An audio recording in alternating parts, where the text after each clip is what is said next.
नेपाल में बाढ़ की ये कोई पहली घटना नहीं है। आज से लगभग 2 साल पहले सितंबर 2024 में भी नेपाल में एक बहुत बड़ी बाढ़ आई थी, जिसमें 250 लोगों की मौत हो गई थी और लगभग 3000 करोड़ रुपए का नुकसान हुआ था, जो नेपाल की जीडीपी का लगभग 1% था। नेपाल की जनसंख्या लगभग 3 करोड़ है और इस बाढ़ का असर नेपाल के कम से कम 50,000 लोगों पर पड़ा है। और अब नेपाल में लोगों की नज़र अपने नए प्रधानमंत्री बालेन्द्र शाह पर है। ये जो चुनौती नई आई है, ये बालेन्द्र शाह की अग्नि परीक्षा की तरह है। बालेन्द्र शाह को प्रधानमंत्री बने हुए अभी सिर्फ 5 महीने हुए हैं। उनकी उम्र सिर्फ 36 साल है। उनके पास प्रशासन का इससे पहले कोई अनुभव नहीं है, डिजास्टर मैनेजमेंट का इससे पहले कोई अनुभव नहीं है और इतनी बड़ी आपदा से कैसे निपटना है, इसका उनके पास जीरो अनुभव है।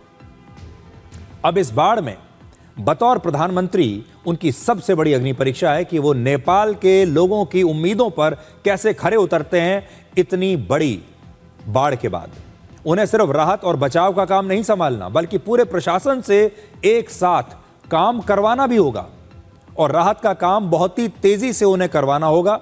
राहत का जो काम होता है, ऐसी स्थिति में जो डिजास्टर मैनेजमेंट होता है, वो इंतजार नहीं कर सकता, उसमें आप देरी नहीं कर सकते। और इस समय एक कुशल नेता, एक कुशल प्रशासक और एक अच्छा जो विजनरी नेता होता है, उसकी जरूरत होती है और यही बालेन्द्र शाह की सबसे बड़ी चुनौती है।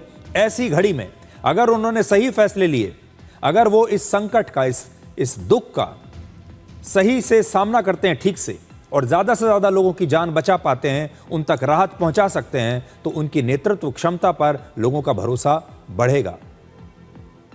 लेकिन अगर लोगों में नाराजगी आ गई, लोगों को यह लगने लगा कि नेपाल की सरकार ने उनके लिए कुछ किया नहीं, समय पर राहत नहीं पहुंच पा रही है और राहत अब बहुत प्रकार की होगी, इस प्रकार की जो दुर्घटना होती है, इससे बाहर निकलने में महीनों नहीं वर्षों लग जाते हैं, क्योंकि जो इमारतें नष्ट हुई हैं, जो पुल नष्ट हो चुके हैं, जो पावर प्रोजेक्ट्स नष्ट हो चुके हैं, उन्हें बनाने में कई वर्षों का समय लगेगा, पैसा लगेगा।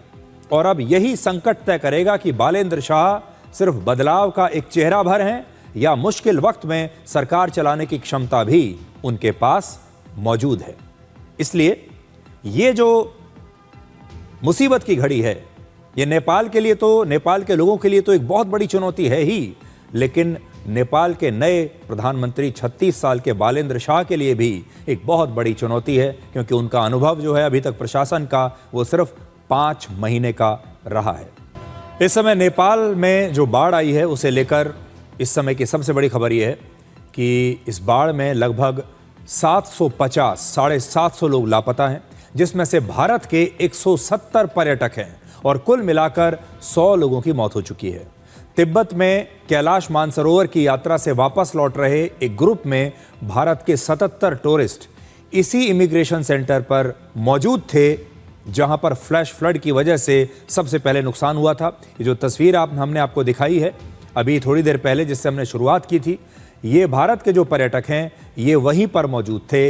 ये वो इमिग्रेशन सेंटर है और ये भारत के वो लोग थे जो कैलाश मानसरोवर की यात्रा पर थे।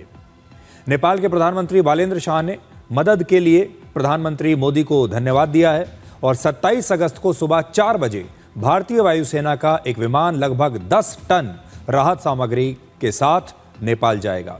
इस विमान में कंबल, सोलर लैंप्स और दवाइयां होंगी और इस समय नेपाल के लोगों को बहुत मदद की ज़रूरत है और साथ ही दुआओं की भी बहुत ज़रूरत है, प्रार्थनाओं की ज़रूरत है। इसलिए आप सब भी नेपाल के लोगों के लिए प्रार्थना कीजिए कि वहाँ पर जल्दी से जल्दी हालात जो हैं वो ठीक हो जाएं।